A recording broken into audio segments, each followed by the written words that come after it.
నమస్తే, నేను సిరి. ఇప్పుడు చూసినట్టయితే జగన్మోహన్ రెడ్డి గారు మొత్తం సకలం సజ్జల అన్నట్టుగా ప్లేట్ తిప్పేసినట్టు తెలుస్తుంది. ఇంకా ప్రతి దానికి కూడా సజ్జల మీదనే ఆధారపడుతున్నట్టు కూడా చెప్తున్నట్టు అర్థమవుతుంది. సో అంటే ఏదైతే సెకండ్ ప్లేస్లో విజయసాయి రెడ్డి గారు ఇన్ని రోజులు ఉన్నారో అతనైతే పార్టీకి దూరం అయిపోయిన తరుణంలో ఇప్పుడు మళ్ళీ సజ్జల గారి మీదనే డిపెండ్ అయినట్టు జగన్మోహన్ రెడ్డి గారు ఒక వార్త అయితే నడుస్తుంది. మరి దీనికి సంబంధించి మరిన్ని విషయాలు మనకు తెలియజేయడానికి మనతో పాటు ఉన్నారు ప్రముఖ సీనియర్ జర్నలిస్ట్ దుర్గా కుమార్ గారు. నమస్కారం సార్.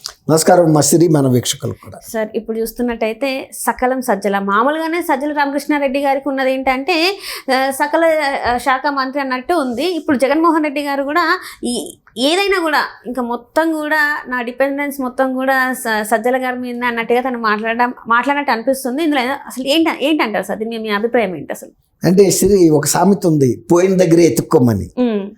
ఎట్లా అంటే ఇప్పుడు సజ్జల మూలానే ఈ పార్టీ ఇంత పతనం అయిపోయింది. వరస్ట్ ఓటమి, అంటే ఘోర ఓటమి చవి చూసింది.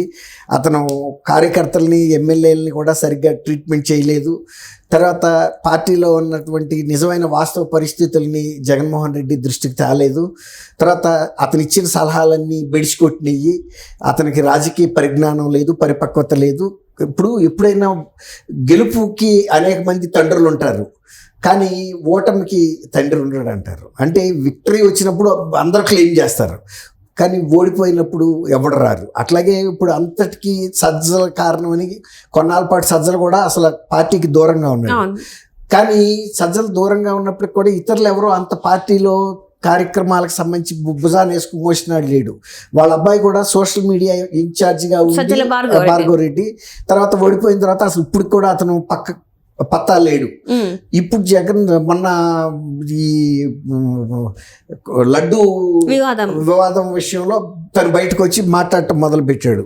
ఇప్పుడు మీరు అన్నట్టు ఆయనకి ఎక్కువ ఇంపార్టెన్స్ ఎప్పుడు దొరికిందంటే ఎప్పుడైతే విజయసాయి రెడ్డి కూడా పార్టీ వ్యవస్థాపకుల్లో విజయసాయి రెడ్డి ఒకడు. అసలు పార్టీని పెట్టమని ప్రోత్సహించిన వాళ్ళలోనూ దానికి సంబంధించిన వ్యూహాన్ని తయారు చేయడంలోనూ కీలక పాత్ర వహించింది విజయసాయి రెడ్డి.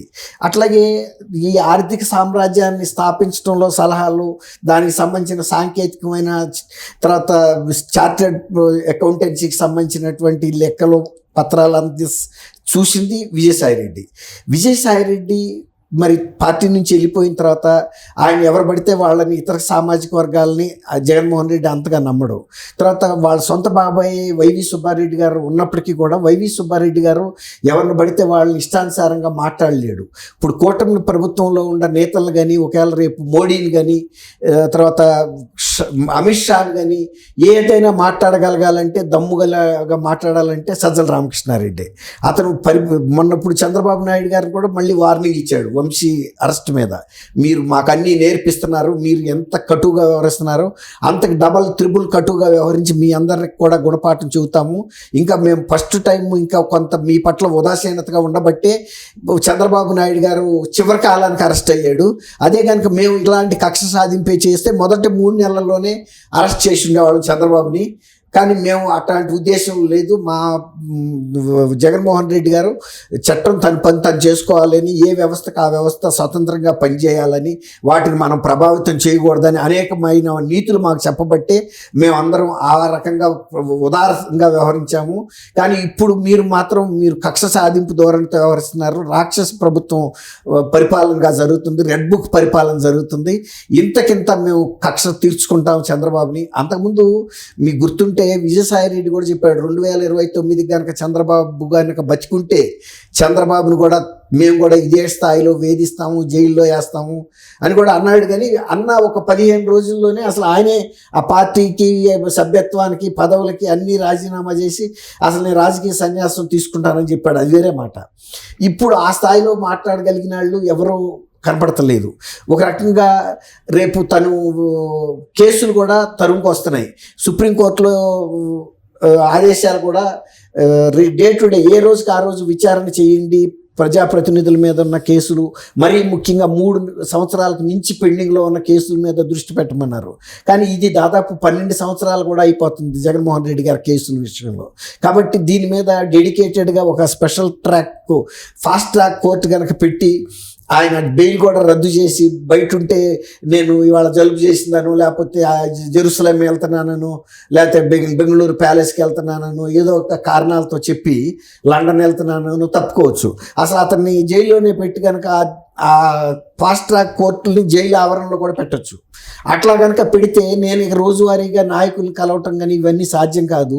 అందువల్ల ఎట్టాಗೂ ఈ పార్టీ ఒక కూలిపోతున్న విమానానికి పైలట్ని ఎవరు పెడితే ఉంది, ఆ విమానంలో సాంకేతిక లోపం వచ్చింది, సముద్రం దాటి అవతలకి వెళ్ళదు అనేది 99.9% చెబుతున్నారు. ఏదన్నా మిరకిల్ జరగాలి అంటే అది అంటారు చూడండి, దేవుడిది మహిమ జరిగితే కనుక వెళ్తే వెళ్ళొచ్చు. ఒకవేళ కనుక ఇతను పైలట్గా పెడితే 99.99% కూలి అతను పోతాడు, ప్లేన్ పోద్ది. ఒకవేళ కనుక అవతలకి వెళ్ళింది అనుకోండి, అప్పుడు ఇతను ఎక్కుతాడు, అతన్ని దిగమనొచ్చు. కాబట్టి అంత వెసులుబాటు ఉన్న వ్యక్తి సజ్జల రామకృష్ణారెడ్డి. ఇప్పుడు రేపు మోడీ మీద కూడా, రేపు ఈ కేసులు కనుక మొదలయ్యి షా మీద కూడా వ్యూహం మారిపోయి అటాక్ చేయాల్సి వస్తుంది. ఎందుకంటే కూటమి ప్రభుత్వం మీద, కూటమిలో భాగస్వామే కదా బీజేపీ కూడా. అందువల్ల ఎక్కడ పోయిందో అక్కడ ఎత్తుక్కుందాం అనే ఉద్దేశం మీద. రెండోది ఏంటంటే పార్టీలో వ్యతిరేకత ఉందన్న విషయం జగన్మోహన్ రెడ్డి గారు తెలుసు సజ్జల మీద.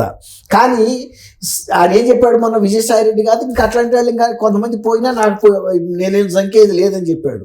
పార్టీలో ధైర్యం ఉండాలే ఉంటారు, లేనాడు పోతాడని. ఇప్పుడు సజ్జల రామకృష్ణారెడ్డి మీద ఎంత వ్యతిరేకత ఉన్నా కొంతమంది సజ్జల రామకృష్ణారెడ్డి గారి శక్తి సామర్థ్యాల మీద కూడా చాలా అనుమానాలు ఉన్నాయి పార్టీలో. ఇతను పార్టీ నడపడానికి పనికిరాడని. అట్లాంటి జగన్మోహన్ రెడ్డి గారి శక్తి సామర్థ్యాల మీద కూడా చాలా అనుమానాలు ఉన్నాయి. జగన్మోహన్ రెడ్డి కూడా ఒక రాజకీయ పార్టీ నడపడానికి పనికిరాడనేది ఇవాళ చాలా మందికి అర్థమయ్యే కదా. విజయసాయి రెడ్డి లాంటి వాడు వెళ్ళిపోయాడు. తర్వాత ఎవరు ఇవి షర్మిల కూడా చెబుతుంది కదా, ఇతనిలో రాజశేఖర్ రెడ్డి గారి డిఎన్ఏ లేదు, అట్లాంటి లక్షణాలు లేవు, ఎవరిని కూడా సహించలేడు, మేనల్లుళ్ళు మేనగోడల ఆస్తి కూడా తినటానికి దిగజారిపోయిన హీనుడు అని కూడా చెబుతుంది. ఇలాంటి వ్యక్తిని కిందసారి కూడా ఓడించమని కూడా చెప్పారు. ఇతను ఒక అంతకుడు, మా సొంత కుటుంబంలో మా బాబాయ్ హత్యలో ఇతను పాత్ర ఉందని. ఇప్పుడు తల్లి కూడా చెబుతుంది ఇతను డబ్బు మనిషి, కేవలం అతను చేసిన పని మూలన నేను భారమైన మనసుతో ఇవాళ నేను కోర్టు మెట్లు ఎక్కాల్సిన పరిస్థితి. అంటే ట్రిబ్యునల్ అన్నా కోర్టే, నన్ను ఇంత వేదనకు గురి చేస్తున్నాడని తల్లి కూడా చెబుతుంది. ఇలాంటి పరిస్థితుల్లో ఆయన మీద విశ్వసనీయత ఎవరికి? ఇప్పుడు విశ్వసనీయత లేదనేది కిందటి ఎన్నికల్లో తీర్పు ద్వారా ప్రజలు చెప్పారు. అంతకన్నా డ్యామేజ్ ఏంటంటే విజయసాయి రెడ్డి వెళ్ళి మళ్ళీ షర్మిల కలవటం, వీళ్ళిద్దరూ కలిసి జగన్మోహన్ రెడ్డి పెట్టిన వేధింపుల గురించి ఒకళ్ళు ఏడ్చుకుంటా చెప్పుకోవటం, ఇంకా డబల్ కాంక్రీట్ పడినట్టు అయింది ఇప్పుడు. అట్లాంటప్పుడు ఇక ఎట్టాగు పార్టీ బతికి బట్టకడుతుందా అని ఆశ లేదు, తను ఈ పార్టీని లీడ్ చేయటానికి తగిన సమయం లేదు, అసలు ఉండే అవకాశం కూడా లేదు కేసుల దృష్ట్యా. ఎట్టయినా సరే ఇక సజ్జల రామకృష్ణారెడ్డిని ముందు పెట్టి, నేను ఇందాక చెప్పా కదా, తనతో పార్టీ వస్తుందని ఆయనకి నమ్మకం లేదు, ఎవరిని జగన్మోహన్ రెడ్డిని నమ్మటం లేదు పార్టీ కార్యకర్తలు. అట్లాంటప్పుడు ఏదో కాళ్ళ పడి అన్ని నియోజకవర్గాల్లో గతంలో 72 మందికి సభ్యులకి టికెట్లు కూడా ఇవ్వలేదు.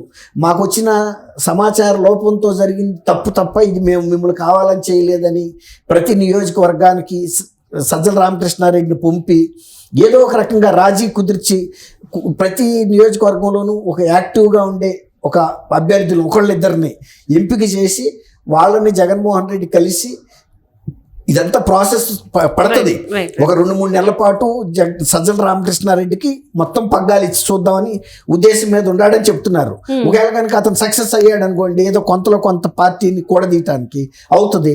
ఒకవేళ సజ్జల రామకృష్ణారెడ్డి కూడా చేయలేని పరిస్థితుల్లో ఇంకెవడో కూడా చేయలేడు, ఒక తెంపుకొచ్చాడని చెప్తున్నారు. ఇది ఆఖరి ప్రయత్నం అమ్మా.